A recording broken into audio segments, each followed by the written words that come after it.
누가복음 10장 17절에서 24절까지 말씀입니다.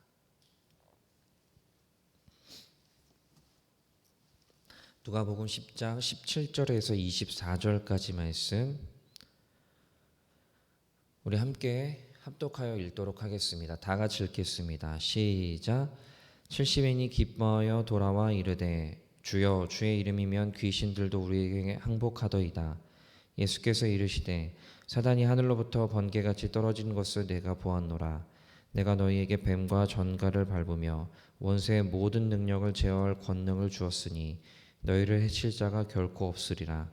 그러나 귀신들이 너희에게 항복하는 것으로 기뻐하지 말고 너희 이름이 하늘에 기록된 것으로 기뻐하라 하시니라.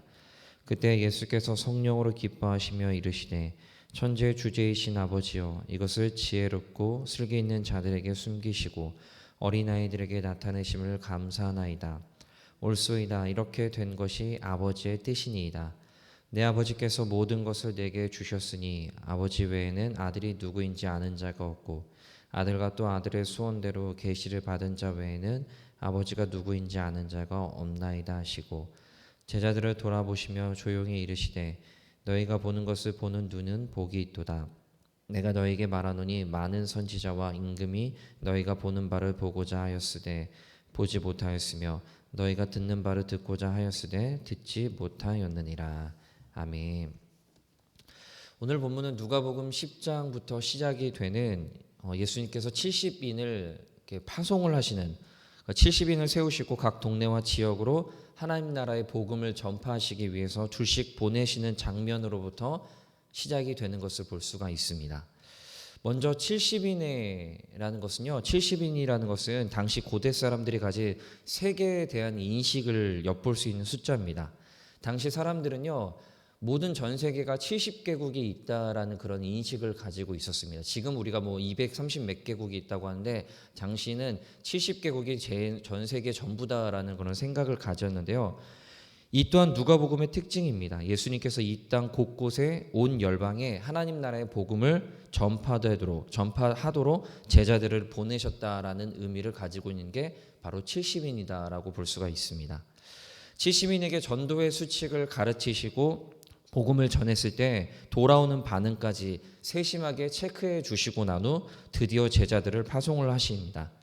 오늘 보면은 그 제자들이 파송이 받아서 복음을 각각 곳곳에 전하고 다시 돌아와서 파송하신 그 예수님께 선교 보고를 하는 장면부터 시작을 하는 것을 볼 수가 있습니다. 17절 보시면은 복음을 전한 자들의 실제적인 반응을 엿볼 수 있는 구절이 나오는데요. 제가 읽어드리겠습니다. 70인이 기뻐하여 돌아와 이르되 주여 주의 이름이면 귀신들도 우리에게 항복하더이다. 자, 그들은 기뻐하면서 돌아왔습니다. 주의 이름으로 선포했을 때 귀신들도 쫓겨 나가는 것을 볼 수가 있었습니다. 예수님께서 보여주셨던 그 권능, 귀신들을 제압하시고 쫓아내셨던 그 권능이 제자들에게도 자기들에게도 있다라는 것을 발견한 제자들은 여러분 얼마나 들떠 있었을까요? 그러나 예수님은 들떠 있는 제자들에게 귀신이 너희에게 항복하는 것으로 기뻐하는 것이 아니라 너희들의 이름이 하늘에 기록된 것으로 기뻐하라라고 그렇게 말씀을 하신 것을 볼 수가 있습니다. 그 후 예수님께서는 이것에 대한 감사의 기도를 올리시는데요. 그 장면이 21절부터 24절까지 나오는데 여러분 우리가 한번 방금 읽었던 것처럼 쭉 한번 읽어본 결과 이 예수님의 기도를 통해서 진정한 복이 무엇인지를 느낄 수가 있습니다. 제가 왜 복이라고 이렇게 말씀을 드렸냐면은 결국 이것이 어떻게 보면 가장 중요한 복이다라고 저는 이렇게 묵상을 하면서 참 많은 것을 느꼈기 때문입니다. 여러분 우리가 뭔가가 가치가 있다라고 할 때 그 가치는 어디에서 나온다라고 생각하십니까? 뭔가가 가치가 있다. 예를 들어서 이게 값어치 있는 물건이다라고 하면요. 이 물건의 값어치는 어디로부터 나온다라고 할 수가 있을까요? 가치에 대한 그 값을 매기는 데는 여러 가지 요인이 있겠지만 저는 가장 중요한 게 두 가지다라고 이렇게 생각이 합니다. 첫 번째가 뭐냐면요. 바로 희소성입니다. 희소성. 지천에 깔리듯이 누구나 가지고 있으면은 그것은 값어치가 없습니다.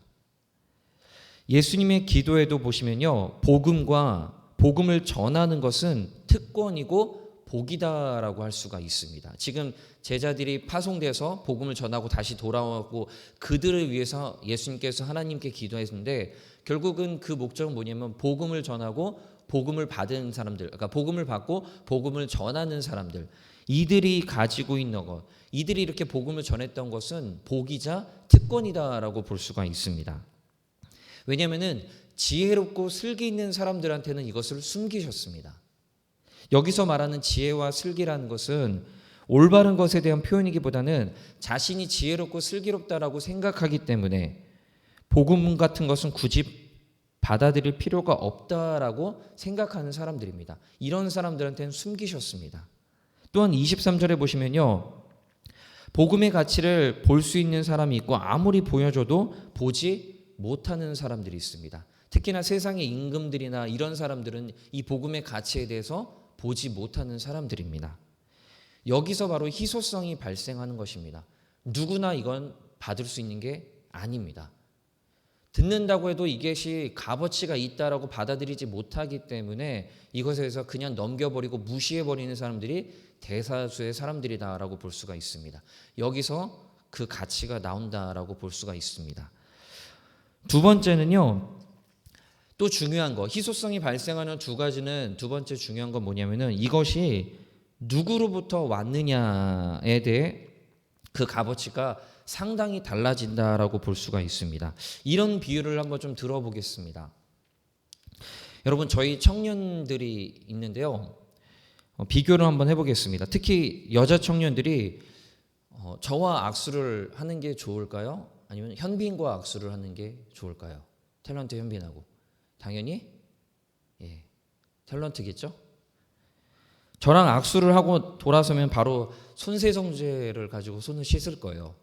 근데 만약 현빈과 악수를 한다고 하면은 아무리 코로나고 뭐라고 하더라도 절대로 하루 동안 손을 씻지 않을 겁니다. 이러고 돌아다닐 거예요. 아, 이 현빈과 악수한 손이다라고 하고. 여러분, 이렇게 비교를 할 수가 있습니다. 누구랑 하는 게 이런 차이가 있습니다. 마찬가지로 누가 주었는가, 이것이 누구로부터 왔는가에 대해서 그것의 값어치를 형성하는 데 매우 중요하다고 볼 수가 있습니다. 복음과 그리고 복음 전파의 사명은 다른 누구도 아닌 바로 예수님으로부터 왔다라고 볼 수가 있습니다. 그래서 이것이 복이다라고 할 수가 있습니다. 그렇게 예수님께서는 22절 말씀해 보시면은 내 아버지께서 이 모든 것을 내게 주셨으니 아버지 외에는 아들이 누구인지 아는 자가 없고 아들과 또 아들의 소원대로 계시를 받은 자 외에는 아버지가 누구인지 아는 자가 없나이다 하시. 이렇게 말씀하신 이유가 바로 이것입니다. 우리가 받은 것은 예수님께서 아버지께 받아 우리에게 주신 거다라고 볼 수가 있습니다. 그렇기 때문에 우리는 이 복을 우리에게 주신 하나님을 통해 그 예수님, 그 하나님을 예수님을 통해 알 수 있다라고 할 수가 있습니다. 여러분, 이것이 바로 복입니다.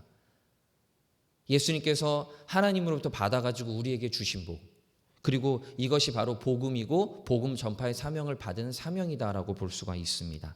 그리고 이것이 바로 계시입니다.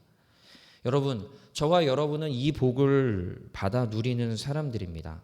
바로 복음의 복, 복음을 통해서 우리가 변화된 그 복, 그리고 복음 전파의 복을 받은 사람들입니다. 여러분, 이것을 받은 자답게 오늘 하루도 감사하면서 은혜로 살아갈 수 있는 오늘 하루의 삶이 되기를 원합니다. 복 받은 자의 삶은 다릅니다. 복 받은 자의 삶은요, 감사로 채워져 있고, 복 받은 자의 삶은 그 복을 주신 하나님께 초점을 맞춘 삶을 살아갈 수가 있게 되는 것입니다.